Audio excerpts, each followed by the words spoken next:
5,000 years, and they came over here in the colonies in the 1600s, so they've been over here quite a while.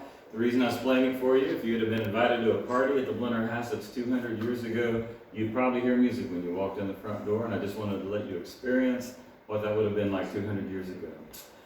Now that you're here, I'm going to tell you about what you're going to see. We'll look all around, then we'll check everything out. We'll meet right here at the stairwell and continue on upstairs. But this is the entrance hall. This is where they want to show their wealth.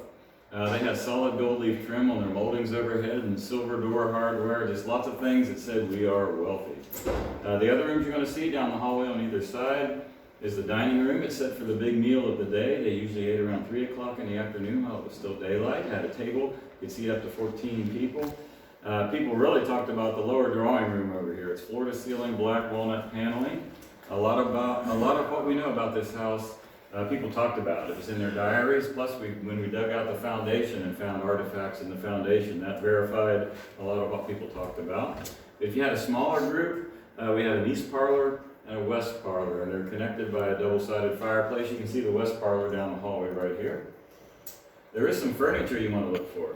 In the lower drawing room, there's one piece. You can't miss it. It's an octagonal table about 2.5 feet across with curly blonde maple. So that one table is Blennerhassett.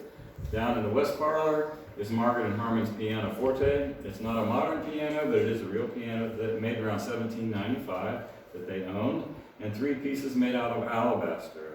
Looks like white marble. There's a couple vases on the mantle and a compote. So the 4 pieces in the west parlor, the 1 piece in the lower drawing room. There's a portrait of Margaret and Harmon. On the left side is Harmon. Margaret's on the right side. Those are the folks that lived here. All these other people in these paintings are not related to the Blennerhassett. It just basically shows you what they look like and what people looked like back in 1890. So you can go in all different directions, check everything out. Then when you're ready, we'll just meet right here at the stairwell. Thank you.